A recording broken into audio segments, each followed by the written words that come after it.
1,126 days since Richard vanished from the barracks there at Fort Bliss in El Paso, Texas. So let's look on Facebook and see if everything is working. I'm very late and I apologize. I'm burning the midnight oil.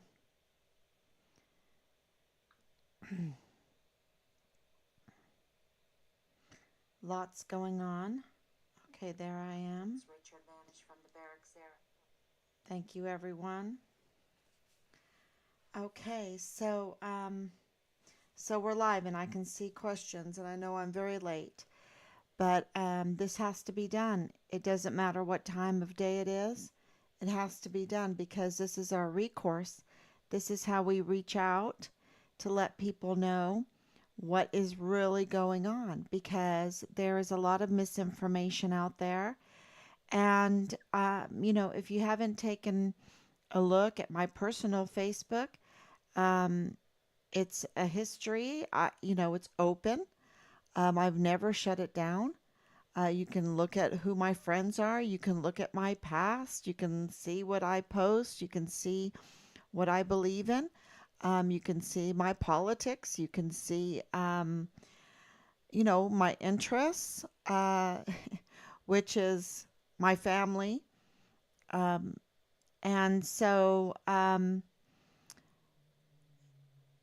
as we get closer and closer, and as we expose, like the last few days, and I kept this live stream as Leilani Hart, the convicted criminal, because I think people need to know this. Even though yesterday we reached out, we decided that on my live stream, Rob and I would reach out because we've been reaching out from the beginning. This was not something abnormal for us to do.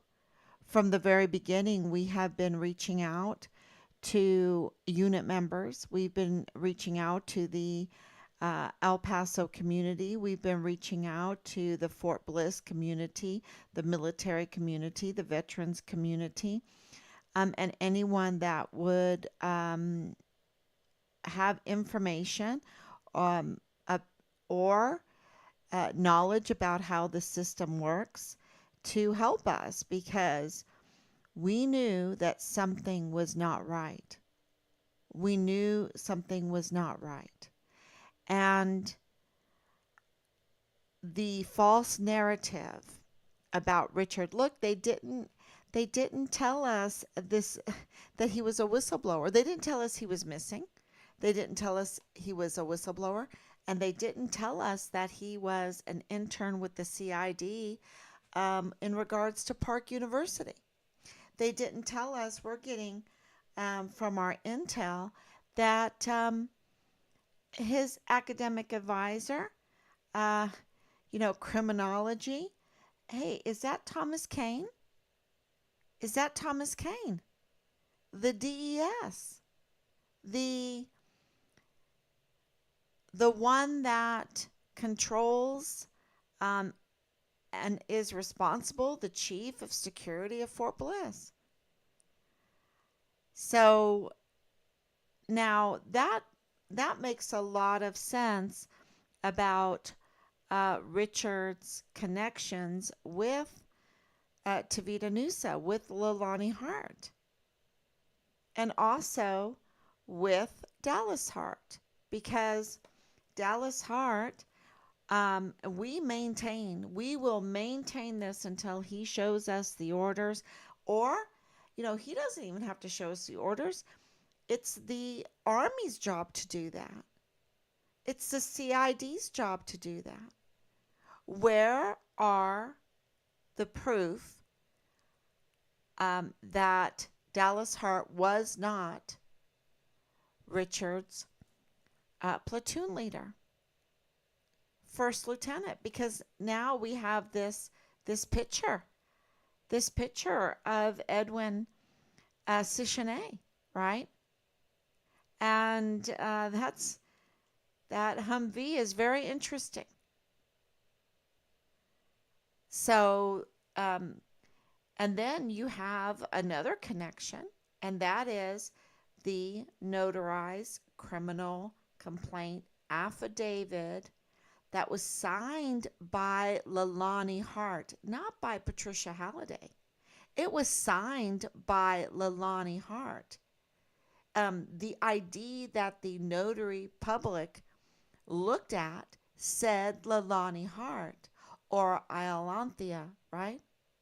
Um, it was Leilani Hart that made those allegations, not me. But we have information, we received information, very good, credible information, that we know that this uh, criminal complaint affidavit that the CID accepted, that the FBI accepted, we have the numbers, they were part of Richard's case. And that is why this is so important, because the connections with the Hart family is very, very important. And all of the rumor mill, let's go back to like January or even March or even before that, you know, the rumor mill with Jay Pollan. You would ask Halliday to do anything and he would do it. You'd ask him to dig a foxhole. How wide, how deep, how, you know, and he would do it without complaint. That's what he said, without complaint. And then something happened. Yeah, it was called Jay Pollan. That's what happened. It was called crime. That's what happened. And so let's look back at that, at what Park was doing. Let's look at those pictures of Richard always as guidon. That is something else that we can't forget. Richard was distinguished honor graduate for basic training in AIT. He was the guidon bearer, right, for his unit. The guidon, okay? There, you know, that tells you a lot. Wait a minute, that's not all. He received 3 AAMs, Army Achievement Medals, in 14 months. In 14 months, he was combat lifesaver. This is all even being deployed. He was taking classes, and also we have in his paperwork that he was CLEPing courses, because when he was 15, he CLEPed college math, 6 college credits when he was 15 years old. Then he took German when we lived in Germany, and you have to understand, we homeschooled. Richard was with me all the time. All the time. Matter of fact, we had a little, we called it tomato staking, because he was beside me all the time. And as he grew up, you know, he was apt. 15 years old, he's getting 6 college credits for college math. He's getting 6 more college credits for his German, that he went on a train with his brother to downtown Kaiserslautern. You know, that's that's the city that's close to Ramstein, and in Heidelberg, and took those courses. He took those courses there in Kaiserslautern at the Volkshochschule, and he learned German, and then he clept out. So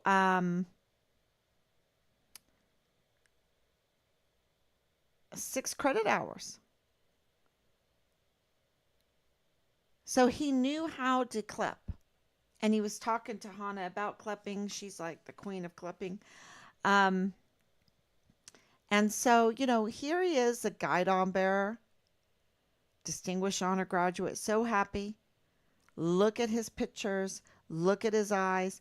And then when he was in basic training, he wrote a letter to his grandparents, his Omi and Opie.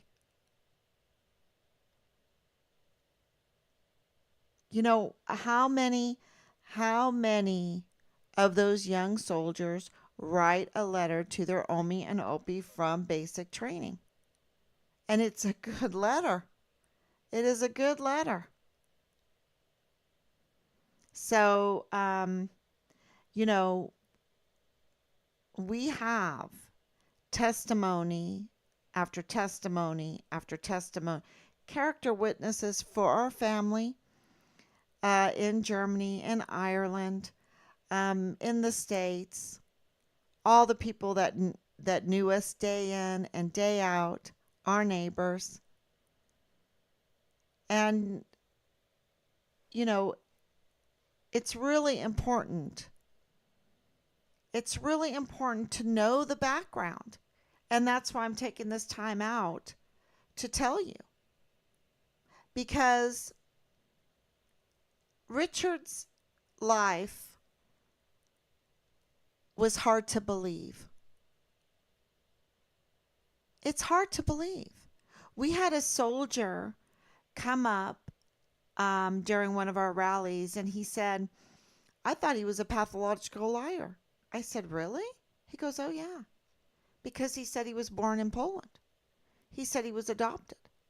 He said he was living in Germany and Ireland. He was homeschooled, and he went to Israel, and he did this and he did that. And, and then, when he went missing and you came out and you started talking about him, I realized, oh my gosh, he was telling the truth.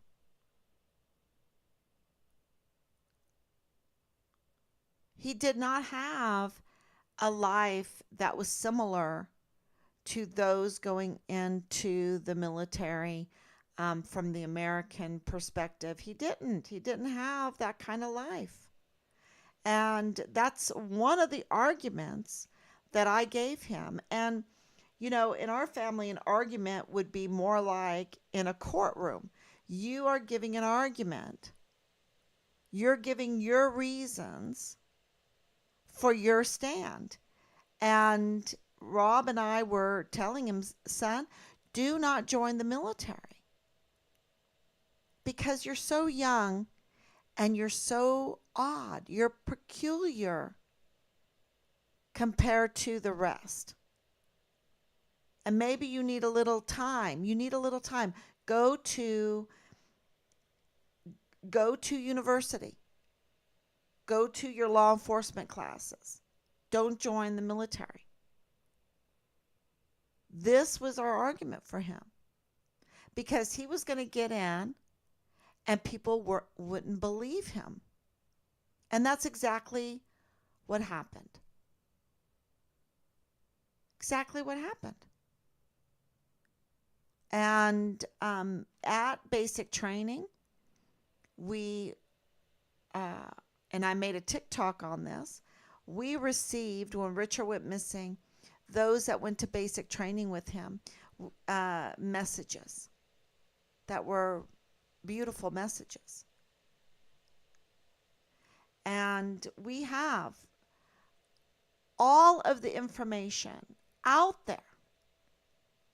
We haven't deleted anything. You can see our past history. Because you know them by their fruit, you can judge us as a family. And I think you'll be very happy with our family. We have a beautiful family. And it was really, really beautiful. But we're dealing with, I would say, some kind of sex cult group, sex cult criminal group sex cult sex cult criminal syndicate group, and they don't like our family. They don't like our family. They don't like Richard. He wants to go into law enforcement not to take advantage of the badge, not to take advantage of the system,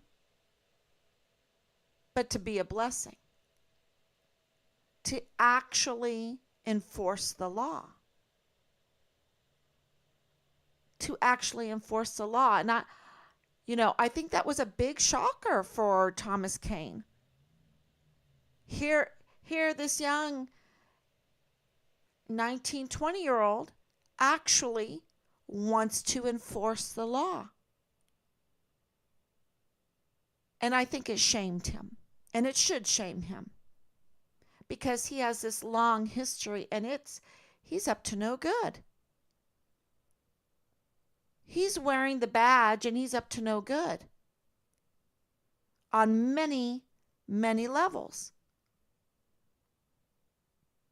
And he should have been a mentor to Richard in his criminology class and the CID internship through Park University. He should have been a mentor. But I think Richard did not want to be mentored by someone that was up to no good. Very clear. Go look at, we're not shaking in our boots. We're not trying to delete our posts, our history, our past, changing our name, taking on other people's names because they're ashamed of their own, or they're hiding a record, they're hiding a criminal conviction, they're hiding a questionable immigration status, they're hiding from fear of being caught in their crimes. And, I've seen some of these posts. I really don't go looking for them. Believe it or not, I don't. Because I could have posted up a lot of Facebook posts and Instagram posts and videos and whatnot. You would not have believed it. Because I was being sent this information. And, I just think it's pollution. But at the same time, they're being deleted. I mean, when you go to Dallas Hearts, it's deleted, or they block you, or they make it private, or whatever, because, for whatever reason, maybe it's their security. I don't know. They don't want you to see what they've been up to, what they like, what they believe in, who they hang around, who their friends are, what organizations that they're connected to. If they're connected to like a Christian teen club,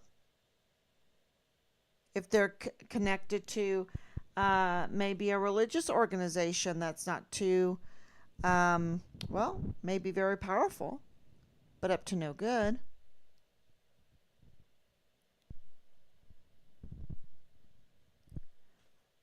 There's just a lot of hiding. And you see that what's shocking is that it's not just the individuals, because it took a lot of work to find Leilani Hart's criminal conviction. Why?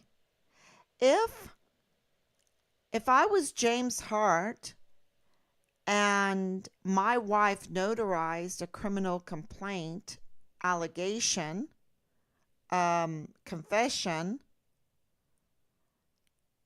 about me committing felony crime after felony crime after felony crime, including child pornography and sexually assaulting with other members of the household, and Leilani, a 7-year-old boy, um, in Leilani's master bedroom, his master bedroom, I don't know, whatever. Um,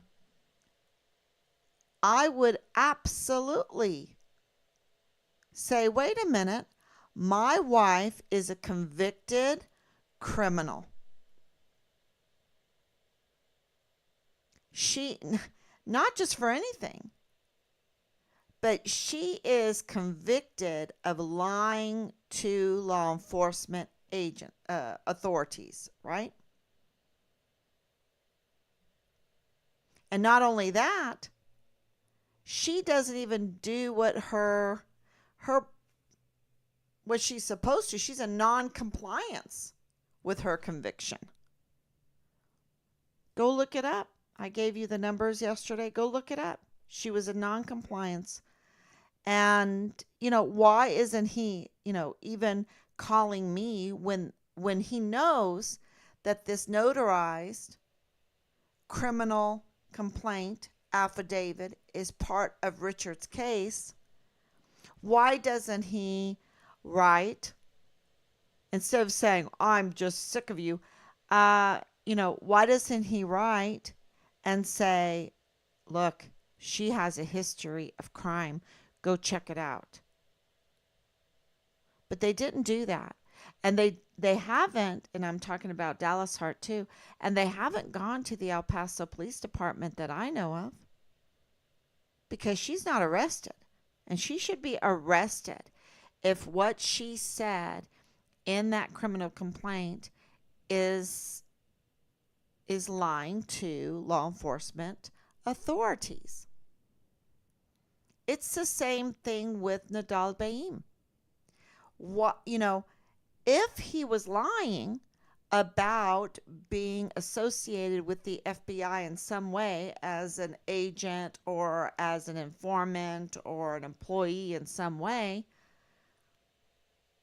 then why didn't they arrest him? Because that's an arrestable offense to walk into a Dollar General store and assume this persona of an FBI agent to tell them, take down the flyers. That's intimidation, and that's using the FBI, a government agency, a government law enforcement agency, to order a civilian to do something. So, why hasn't James Hart? Now, there's this notion going on out there that I'm the one making the allegations, that I'm saying that what Leilani Hart called him, a pedophile, what Leilani Hart called him, a rapist, what Leilani Hart called him, a person that threatens, unsafe to society. That's what Leilani Hart. I've never called James Hart that. That was all what the affidavit was calling him. And I'm saying, wowzer, she's calling her husband some pretty foul, vile, vulgar things, and nothing is being done about it. And, just the CID saying, oh, yeah, I cleared you. What do you mean? Then she needs to be arrested. Where is her case number for lying to authorities in El Paso? And we reached out yesterday. We didn't get any response from that. And just because we reach out does not mean that we're weak.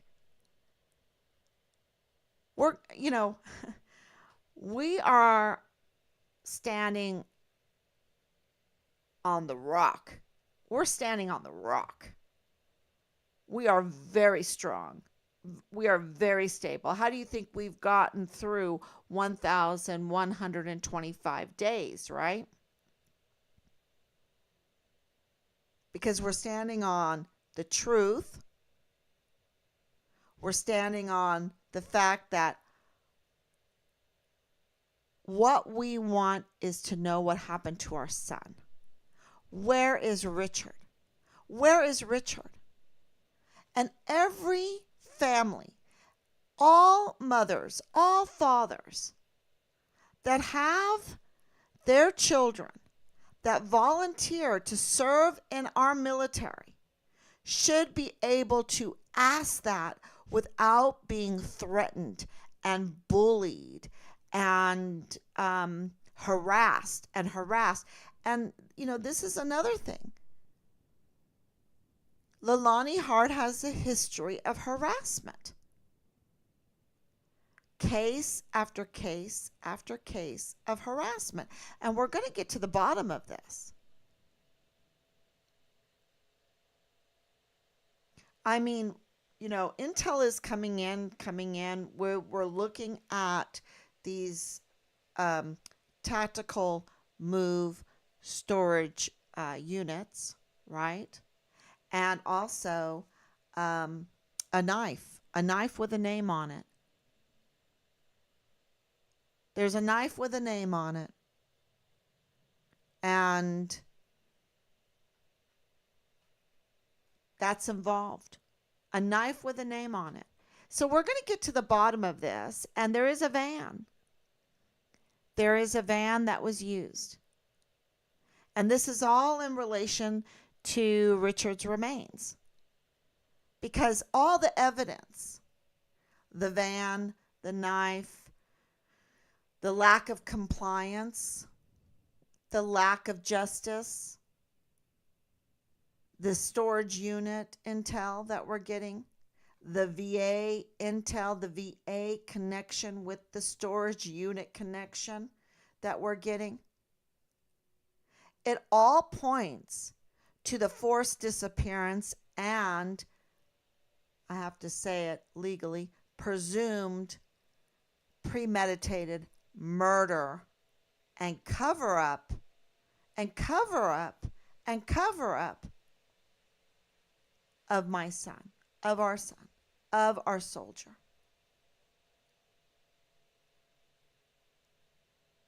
And it's not just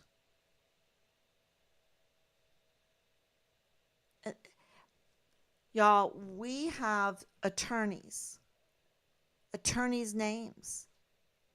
Even though Christopher Michael Meisner, our intel now has told us that he was disbarred. We know that Lieutenant General White needs to be looked into too because of all of this. Our intel it's just pouring in, and we, thank you for being patient with us to go through all of this information. Because we are the lead investigators. We are the chief investigators. We have the CID Quantico that, I'm a special agent, but, and I have this big education in forensics, but, I don't even visit the crime scene. They don't visit the crime scene because they know Richard's dead, but they still could go there. Maybe they know everything. And that's why they don't have to go. It's just a cover up, delay and obstruct. Delay and obstruct. Because what Leilani Hart has done is to obstruct in a huge way. Because and maybe she did act on her own. Right? And, this whole This whole obstruction is is not a coincidence, because the very person that she's obstructed is the key witness against her, as her and Tavita Nusa, on criminal offenses. And see, they're going to get ugly. And they're going to get ugly against our beautiful family, because they're facing life imprisonment or the death penalty. And Texas has the death penalty, because from what we know of what happened to Richard, the death penalty needs to be on the table. And so they're fighting for their very life, because it's all coming out. And the party members are coming out, and the names of the attorneys are coming out. And those that were at the VA that helped, those that are at Park University that helped cover this up, those look at Thomas Kane is totally out. He's been totally exposed. He didn't secure Fort Bliss. He didn't even try to secure Fort Bliss. He gave passes to party girls to come on to the post, to come on to Fort Bliss during the COVID lockdown. He himself operating outside of the law, along with the command. Because the command, and I'm talking about Command Sergeant Major Jakovitz, I'm talking about Major General Clem Coward, and maybe it was White, right, who gave the okay with Thomas Kane to bring these party girls and subject the party girls to Chagra's drugs. They've been selling drugs on Fort Bliss for many years. He's selling them. What is it, $1 million a week he was making? I mean, he's selling a lot of drugs. Thomas Kane wasn't securing Fort Bliss.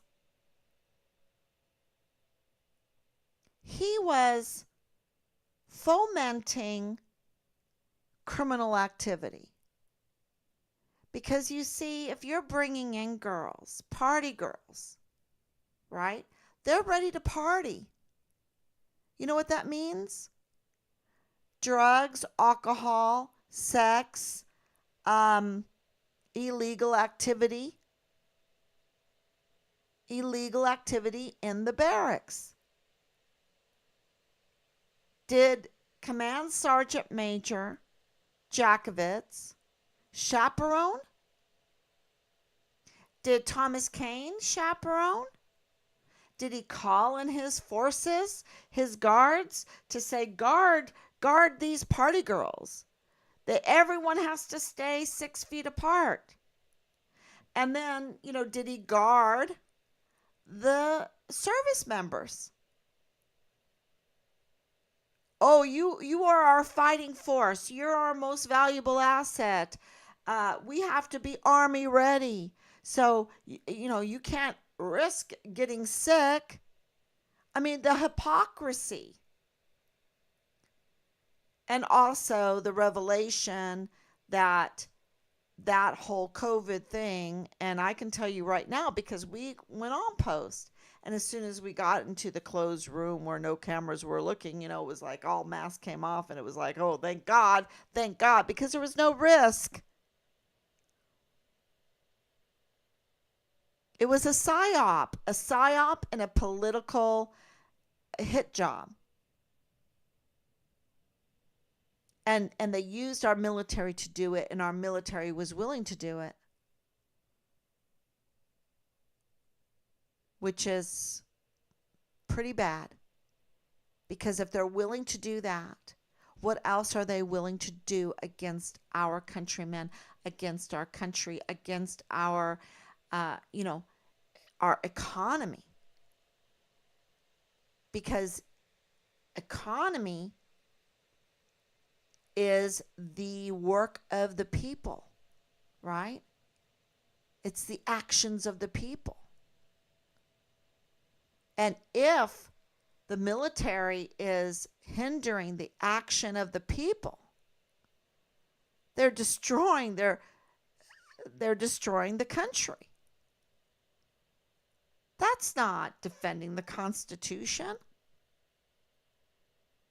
And so it is not a far reach at all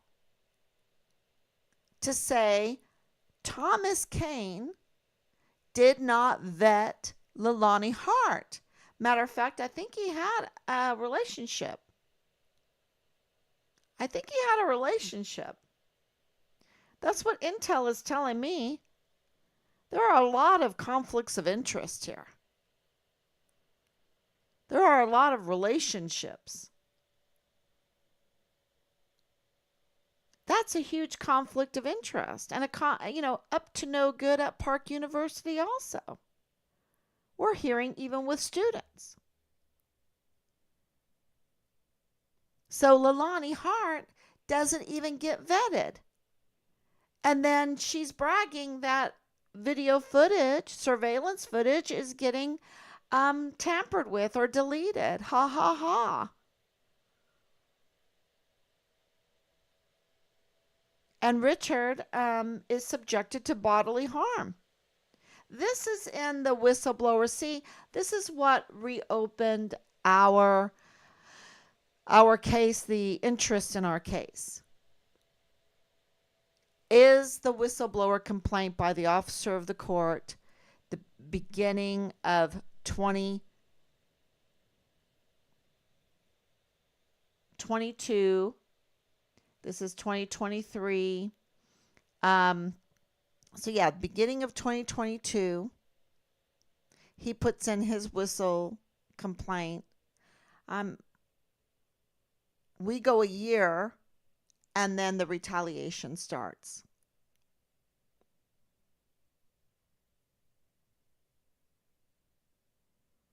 Yeah, so a year and a half. Yeah, that makes sense. A year and a half. Richard goes missing July 23rd, 2020. January 2022 comes the whistleblower complaint and points to, with evidence, in his official capacity, to Leilani Hart and Tavita Nusa as tampering with this investigation, messing with surveillance footage. Who did that? No surveillance footage could be tampered with or deleted unless Thomas Kane was part of that. And to think that Thomas Kane knew Richard, that Richard was in his criminology class, and he's not vetting Leilani Hart. He's issuing passes to party girls, and he's issuing a pass to Leilani Hart, a convicted criminal. And he is allowing the whistleblower, a key witness in our case, to be banned, lose their access from Fort Bliss without a packet, without notice. No investigation. That's without a packet. That's what that means. No investigation. No background check of Leilani Hart's convicted criminal past and past of, harassment, and breaking a restraining order. Breaking a 3-year restraining order.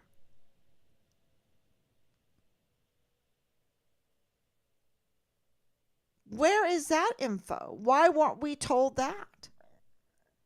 See, and the FBI and the CID and the command and Park University and Miss Kuchurga of El Paso Matters, KTEP, and many others, and the VA, they're just, and, well, I'm not going to say that. I have to be very careful what I say.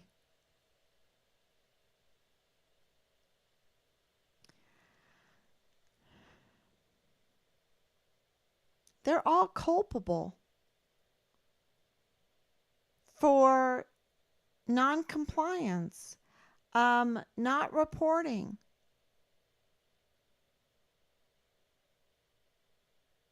That is obstruction. That is denying us due process. They, they never mentioned to us about this knife, about this tactical move storage unit, about Van Buren, about the van,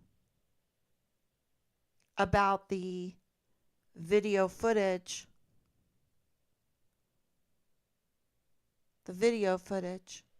of the movement.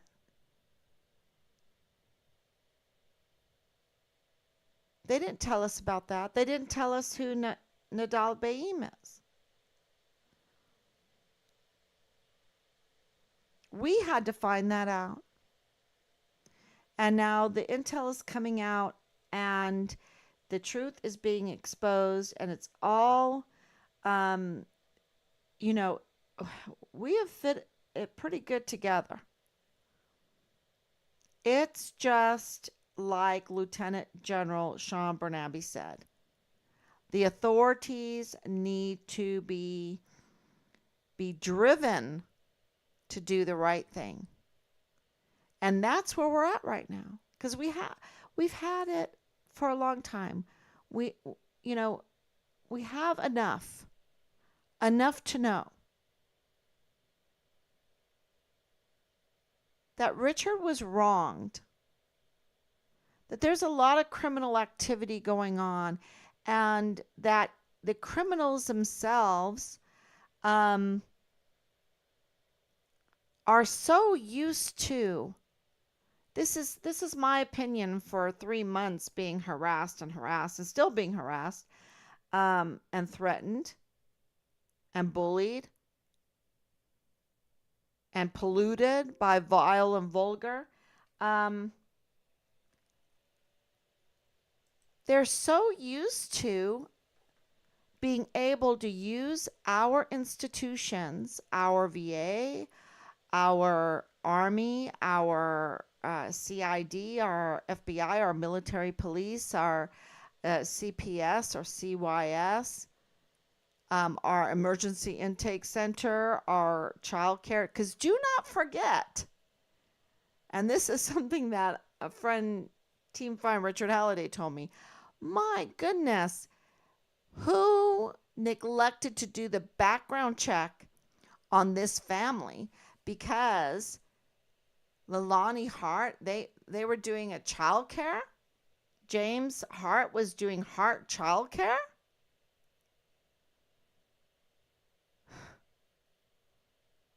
And was that associated with the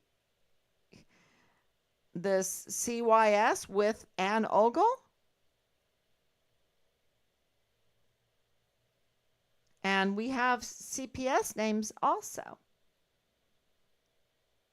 So we're just vetting ourselves before we release them. And we're disappointed that Edwin hasn't contacted us, because this is death row crime here. This is intent to do harm. This is premeditated murder kind of crime. This is so, you just can't pay a fine and walk away.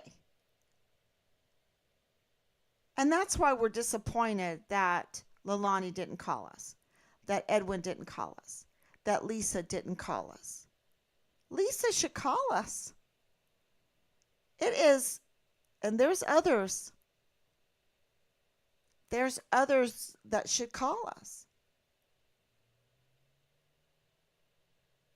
Because the truth is coming out, and there is no statute of limitations on this kind of stuff, okay?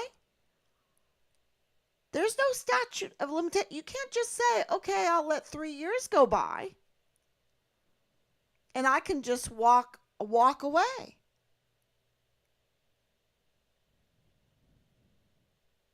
Richard was set up way before the day of his murder. He was set up, y'all. It's been clear to us. We're like, okay, what did he do wrong? He's a young kid. Even us, we do things wrong. These haters out there, or people that are facing the death penalty, they act like that we've never admitted that, Richard could have done something wrong, or that we could have done something wrong, or whatever. No, my life is an open book. They've got Rob's files. They have gone over our life. I'm going to tell you this because of the harassment, because of them using our names, using our address, using Richard's social security number has been breached. Who knows what? They know everything. They have the files of our life, and they've been through it with a fine-tooth comb to find something. Oh, that mama threw a slipper at her son or something. Who cares? Richard has been brutally murdered. He's missing. He's missing.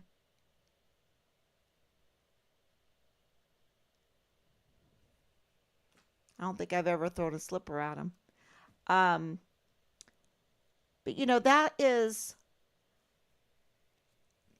that is just who cares, right? When they take a young soldier and whistleblower and they retaliate against him for months and months, continuously and severely, trying to do a psyop on him, and he stands firm. Who knows? They probably raped him, or they stuffed LSD down his throat, or whatever. Who knows? Because that's what was going on. That's what Thomas Kane allowed to happen, and the NCOs and the command. They brought party girls in during COVID lockdown. And we have it confirmed that it was Thomas Kane that issued those passes, those special passes. And Thomas Kane was acquainted with Richard and allowed months for what? I mean, you have to understand, the CID and the military police and the command, the law enforcement, and Thomas Kane are allowing the barracks to be marketplaces for illegal drugs, right? Chagra drugs, Chagra. That's a big case right now because it proves that they were selling lots to soldiers and that the command was not taking their obligation to care for our service members seriously. And they weren't taking their duty to secure and make them as safe as possible a strong, fighting, disciplined force to defend the Constitution. That's what that proves. But they are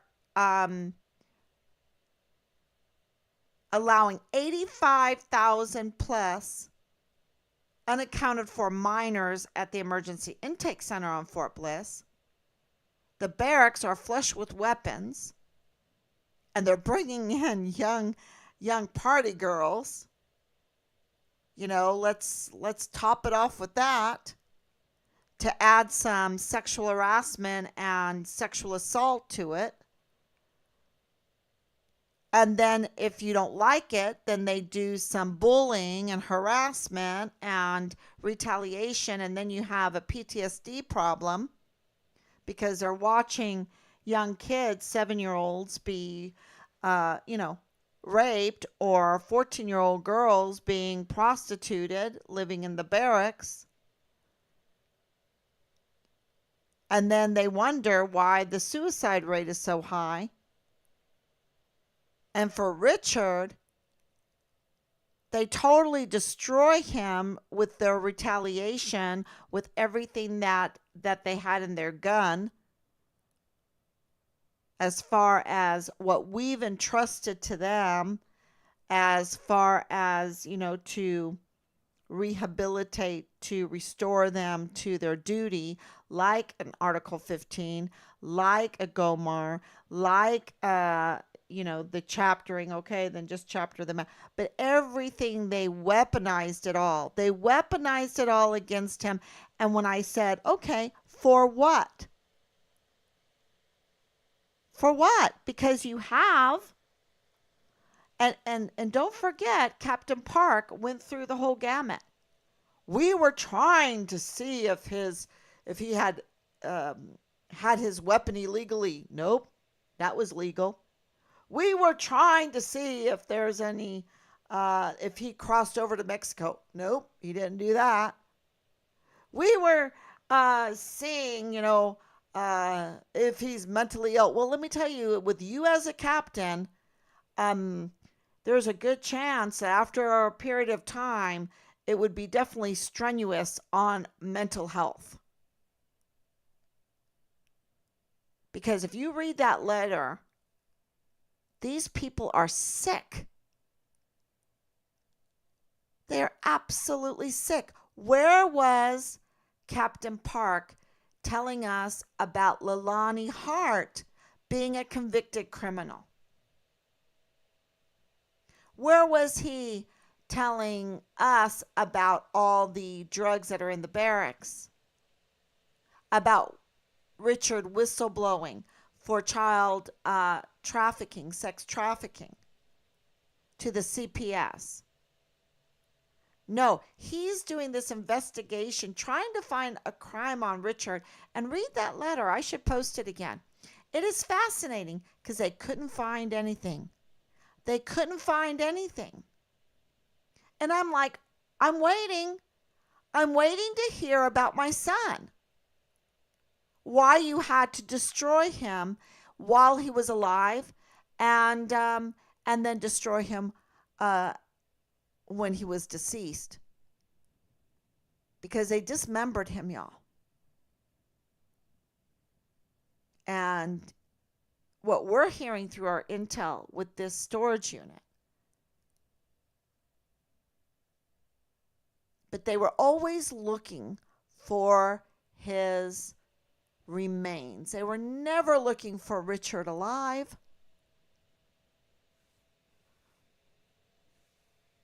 They weren't. They were always looking for his remains, and they spent a lot of money covering this up. And we're waiting. We're waiting to see what monies they used to cover this up.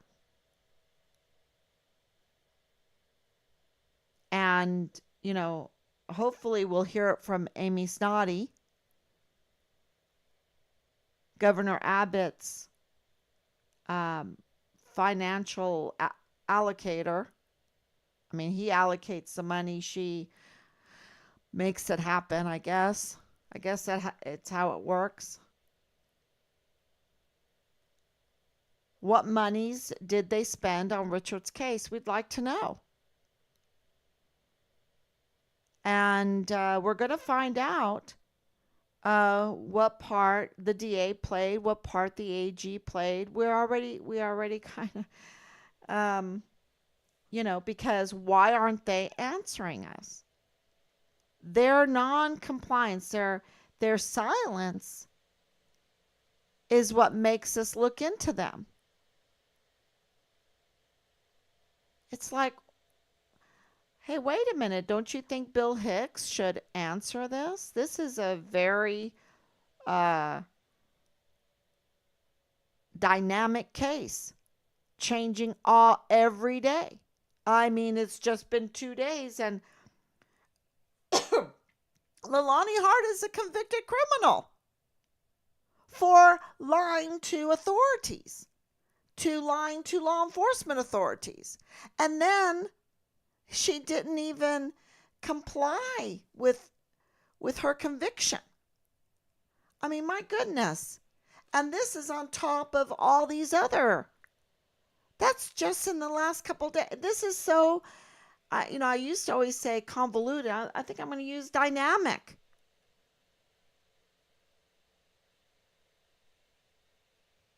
And that's why I think it's really important for Edwin to reach out. Because this is going to blow up. It already is. It's just sizzling. It's just popping. It's like I said, it's pouring out. The information is pouring out. The stones of Ireland are coming up fast. Really fast. And if you work at the VA, because there's names coming out of the VA. There's names coming out of the VA that are in relation and that have a connection with Leilani Hart. Because we know that there's names there for James Hart, right? With Lisa Lennon Williams. But we also, there's other names coming up. And they have connections. And so, I'm still reaching out to, I don't know if I can reach out to Leilani anymore because, man, she should have been on that phone. She should have been on the phone, or her lawyer should have been on the phone saying, look, this is what I know. We had to. I was forced to. This lawyer made me. But maybe that's not what happened. Maybe she's a convicted criminal. Maybe she acted like a convicted criminal. And she did it. She obstructed justice. She retaliated against the whistleblower. She retaliated against a key witness in our case to deny us justice for our son.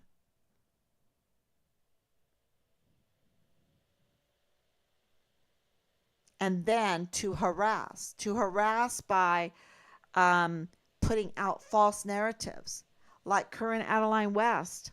When that happened years ago, and I was getting phone calls like, oh my gosh, who's Corinne? She's calling me behind your back, and she's saying that you know where Richard is. I'm like, I don't know where Richard is. I'm not doing this for my fun, okay? I don't know where Richard is. And, and having access to files. Now I understand why she has access, is because I know her connections. I know her connections that lead back to even attorneys.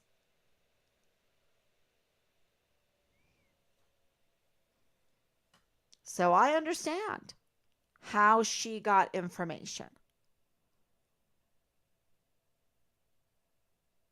And they're up to no good by working behind or, assuming our name, assuming our address, trying to take over Richard's name, uh, you know,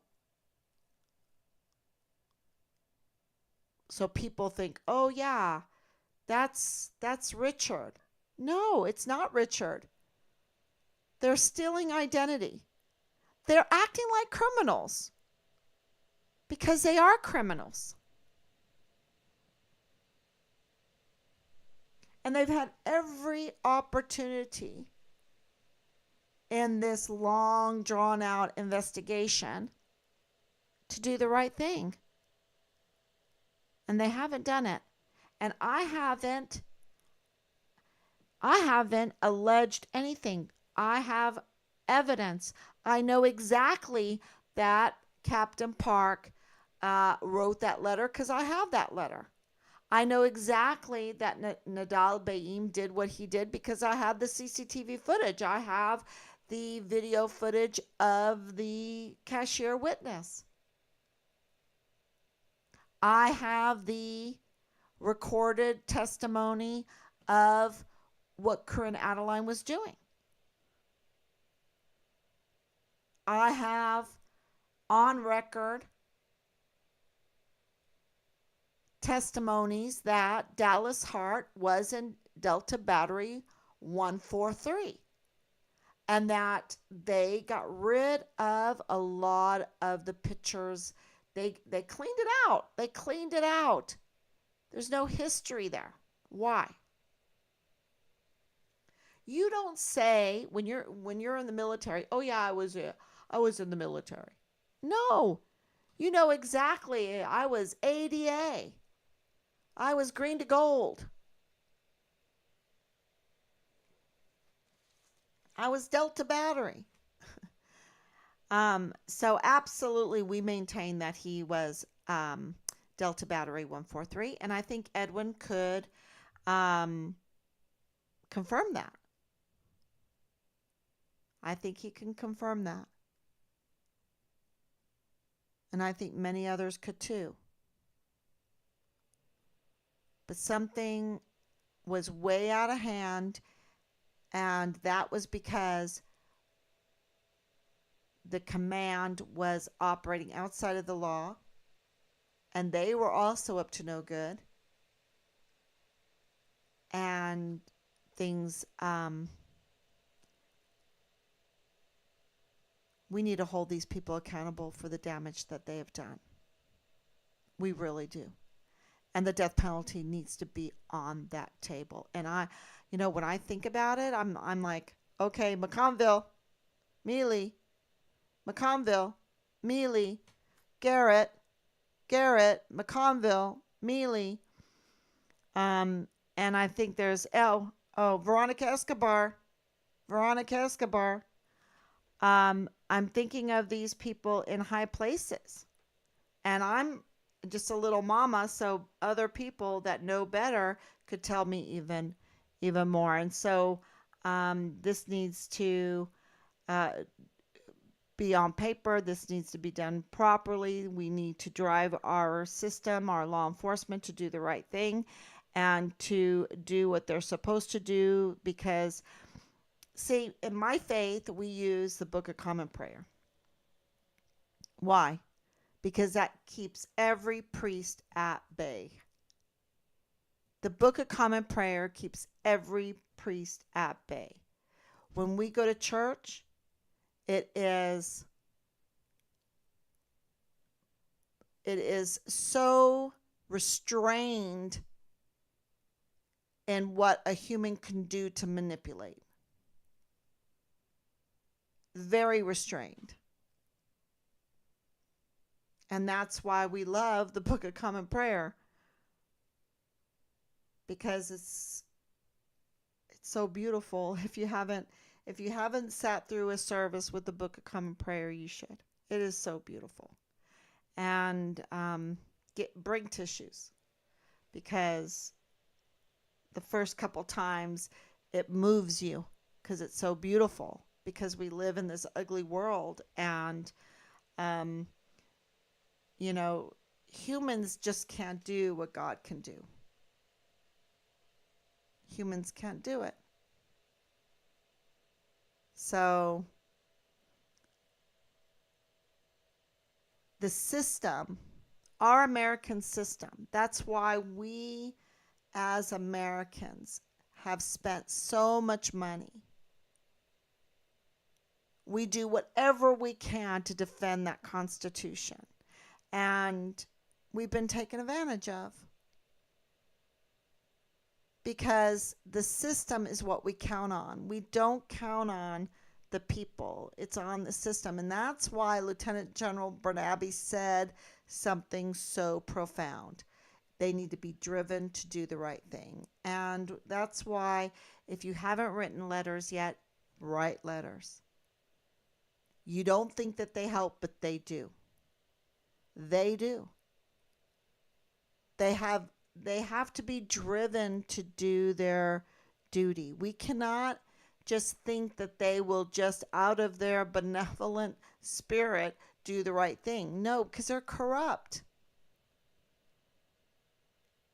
They're corrupt, you know? I mean, we're just weak as humans. And we need oversight. That's why we have the checks and balances. And it has gotten way out of hand. It's gotten so criminal. And I think that the people that bullied us and everything, they were like, we already judged Richard. Oh, you judged him because he did not want to participate in your Vanity Fair. And we knew that at the beginning, but we couldn't say it at the beginning that, okay, he's peculiar because he's a young kid that wants to go into law enforcement, that doesn't want to participate in the Vanity Fair. And when you listen to Boleyn's interview, it's so clear. It is so clear. Talk about the most ridiculous, and I really appreciate that about her. But it is so ridiculous, because let me tell you, if Richard wanted to participate in Vanity Fair, he would participate. You know, it's not like, oh, let me just put my little toe in. Let me just put my little toe in.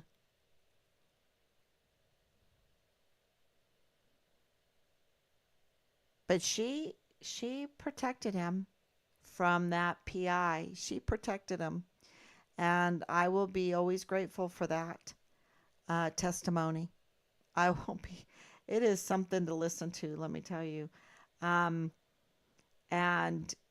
I'll be grateful. I will always be grateful for that testimony, because then the PI, the only thing that he could do was parrot what the command was trying to do. And this is the allegation from the evidence that we have, that we experienced. And that was that they were trying to suicide Richard. They wanted so badly to slap on that suicide sticker right there on his forehead. They were trying. It's really hard to say that a soldier has committed suicide when when the body is dismembered and in different locations, right? They couldn't do it. And the PI did not know what to do. After that interview with Boleyn, he knew he lost. He knew he lost. He lost all credibility. He lost all credibility with his interview with Danae. You know, it was like, okay, who paid him? Who paid him? And all he could say was, oh, I have analyzed this psychologically, and Richard committed suicide. And we're like, huh? With that? With this? We want all the evidence. We want all the evidence. Um, and the evidence, let me tell you, he is an actor. He is definitely an actor, and he wants to be an interrogator, I guess. I don't know. When you listen to it, it's like, wow, wow. That is a world of its own. And, I'm just reliving what we've been through, and um, the insanity of it. And unfortunately, we have to relive it every day. And now we have Leilani Hart as a convicted criminal for lying to law enforcement authorities, and nothing has happened. She's allowed she's allowed to obstruct this case with her uh, with her lies, with her continued lies, clear lies, with a lying past and a harassing past and a criminal conviction to prove it, without a packet, without notification to a officer of the court. I'm wow. And this is so that no one knows what happened to Richard. This must be a really big case, y'all, for them to act so ridiculous, so outside of the law. And that's why when the intel comes in about the tactical moving storage unit and the knife with the name on it, and the van,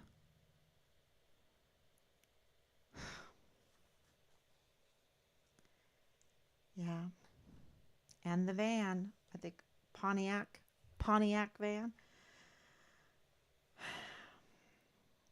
We'll get to the bottom of that too. So, thank you so much, everyone, for coming on. Anicia, thank you so much. Grace, thank you so much. This is, um, you know, normally 2-3 months, and they could produce Richard, right? I mean, we're at 1,125 days. And just to let y'all know, so yesterday was a year that it's been since we buried my father. Really horrible that we haven't been able to really grieve. We're not allowed to grieve, no time to grieve. Um, yeah, rest in peace, Dad. So, okay, everyone, thank you so much. God bless you. And please share. Share and, write those letters. Write the letters to Major General Eisenhower. Write the letters to the FBI. Write the letters. They really do help. It took a long time for us to be convinced of that. Um, because I think we want things to happen really quick when things are so corrupt. We just want it to be cleaned up really quick. And then if it's not, then we think, oh, it's useless, it's hopeless. Nope, it's not. And remember the old lady in the Bible, the old widow that bugged and bugged and bugged the unjust judge. The unjust judge. Yeah, and I even have Esther in my mind. For such a time as this, for such a time as this, it's all in God's timing. And so never give up. And we appreciate all the letters that you can write and all the sharing, and even the letters to the media, because you never know. You never know. Um, People that you think aren't paying attention, will things happen in their lives, and then all of a sudden they have an epiphany and they say, "Oh, I need to cover this." So, thank you so much, and God bless you. And I will be back tomorrow, God willing. Bye bye.